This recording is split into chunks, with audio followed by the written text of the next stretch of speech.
I just finished a workout after taking a week off of training when I was on vacation. And whenever I take time off from either work or from lacrosse, it's always this kind of weird sensation of coming back, especially with lacrosse. And I think this goes for any sport or any like discipline or thing that people do repeatedly over and over and over.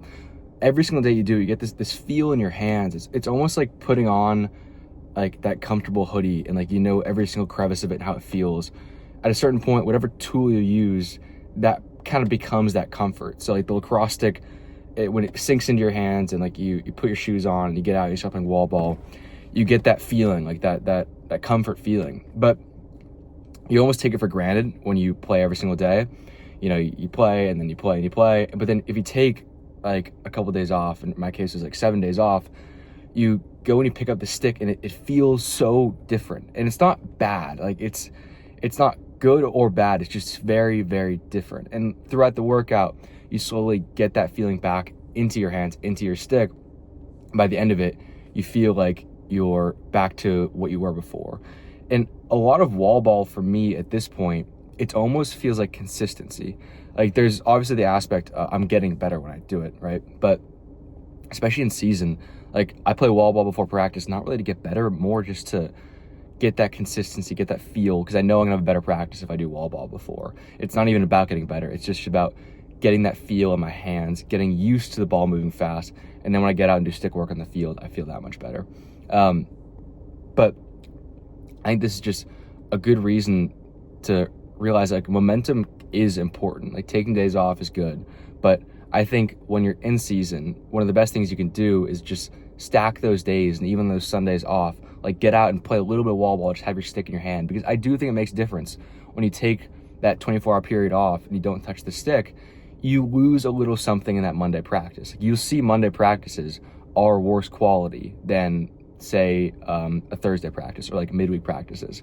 It's because people haven't picked up their stick in a day. It makes a difference. And then you might say, okay, well, it doesn't really matter all that much. Like I'm going to play a little bit worse, but that practice that you play a little bit worse, you're not going to improve as much as you normally would. So it's not even about like impressing your coach or like just playing well. It's about improving. When you have good practices, in my opinion, I think it's when you improve. Sure, you improve in bad practices, but when you're playing well, you're pushing your limits, you're trying new things, and that's when you become a better player. So if you think about the season as a whole, right?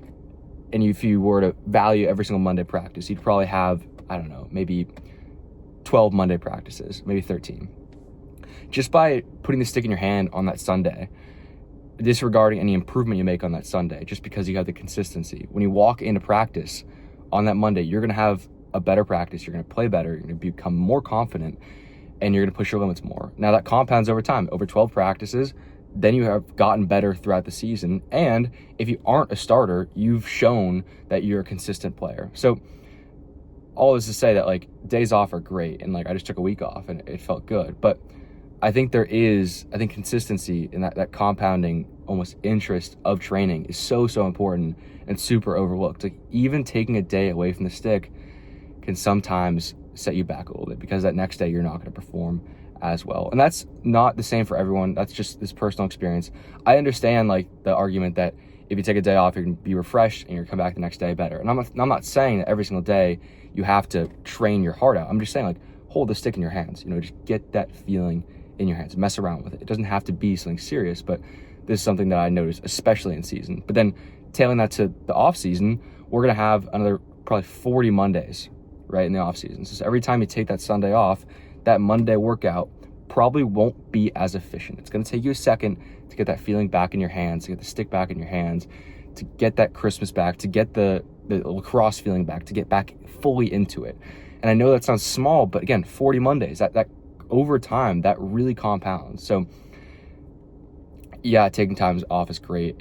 But for me, I'd rather, take that week off when I'm on vacation instead of taking one full day off every single week, because that compounding interest, that like every single day coming back, it really does matter. And I think you do get better quality practices.